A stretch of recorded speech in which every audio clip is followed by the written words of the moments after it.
سلامونه او نیکې هیلې په دې هیله چې ټول روغ جوړ او د صحت په جامو سنبال اوسئ. نن ورځ په یوې مهم موضوع غږیږو چې هغه به البته یو سیریز وي. څنګه کولی شو بریا ته ورسیږو. موږ اووه لارې ورته انتخاب کړي دي. په دې باره کې مو مقالې لوستې دي، څېړنې مو ورپسې کړي دي. بالاخره هغه اووه لارې چې تر نورو غوره دي انتخاب کړي مو دي او غواړو تر تاسو یې ورسوو. له تاسو ټولو هیله کوو چې دا ویډیو در سره تر پایه وګورئ او له ملګرو سره یې هم شریکه کړئ. راځو له دغو اووه لارو لومړۍ لاره چې هغه ده پوهه ترلاسه کول. څنګه کولی شو پوهه ترلاسه کړو؟ سوال دلته دی اوس. د پوهې ترلاسه کول په کومو میتودونو باندې، په کومو تګلارو باندې؟ لومړۍ لاره مطالعه کول دی.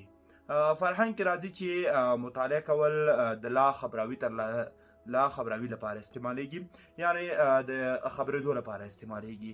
ولې د ښوونې او روزنې بخش بیا وایي چې هر هغه شخص زده کوونکی محصل چې په پټه باندې یا په در ژبې لاندې کتاب، مقاله، لیک هر څه لولي هغې ته مطالعه ویل کېږي. ولې که راشو یو مشخص تعریف ته چې وایو هغه دی مطالعه یعنی یو انفرادي او اکتسابي لړۍ ده چې د معلوماتو د ډیروالي لپاره استفاده کیږي. نو کله چې موږ غواړو پوهه ترلاسه کړو لومړۍ لارې هغه د مطالعې کول دي.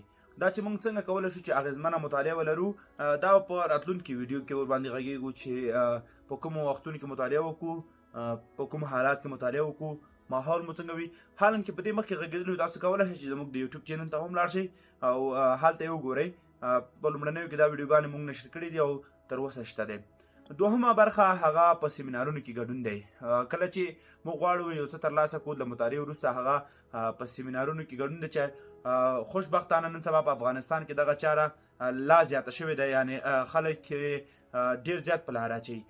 استاد جمشید رسا همداشان استاد عظیم او نور استادان چې دغه برخه کې کار کوي موږ پرې ویاړو او د لا بریاو هیله ورته لرو. کولی شئ چې د هغوی له سیمینارونو لیدنه وکئ او ګټه ترې واخلئ. ولې که نه شئ کولی چې سیمینارونو ته لاړ شئ ګټه ترې واخلئ، نو دغه ویډیو کلیپ چې کوم دي دا یې را پیدا کړئ او ویې ګورئ. دا لنډ فلمونه تاسو باندې ډېر زیات تاثیر کوي او تاسو په تاسو کې بدلون رامنځته کوي او د مثبت لوري ته مو هڅوي. درېیمه برخه چې دا هغه د مشورې ده. حد اقل یو متخصص یو پوه انسان سره مشوره وکړئ. کله چې غواړئ تاسو یو کار شروع کړئ، کله چې غواړئ یو فیلډ ته داخل شئ، کله چې غواړئ یو برخې ته لاړ شئ، نو دې کې تر ټولو مهم مشوره کول دي چې حد اقل تاسو باید له ځان نه لوړ متخصص یا یو پوه انسان سره مشوره وکړئ. په دې کې ډېر زیات دقیق اوسیږئ. مشوره کول له هر چا سره ستاسو په زیان ده. یو کار دی هغه د نورو د تجربو څخه ګټه اخیستل دي. کله چې تاسو له چا سره مشوره کوئ، داسې یو چا سره مشوره کوئ چې ډېرې تجربې لري. په دې سره تاسو کولی شئ چې بریا په لوري وخوځېږئ. څلورمه برخه د پیل دی. څنګه کولی شئ چې یو ښه پیل ولرئ؟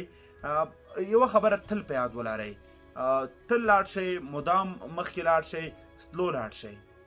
تیز تګ ښه نه دی. تیز تګ باندې تاسو کولی شئ چې خپل هغه پلانونه چې لرئ هغه ګډوډ کړئ. نو رو لاړ شئ خو تل لاړ شئ. مهم تلل دي خو دایمي تګ دی. یعنی کله چې غواړئ تاسو یو کار شروع کړئ، یو کار مخکې ته لاړ شئ، نو هغې کې مهم څیز دی هغه مخکې تګ دی، که سلو وي او که تیز وي. خو کله چې تاسو حرکت کوئ سلو مخکې ته لاړ شئ تر څو خپلو هدفونو ته ورسیږئ. په یاد ولرئ چې لومړی زده کړئ بیا تمرین وکړئ.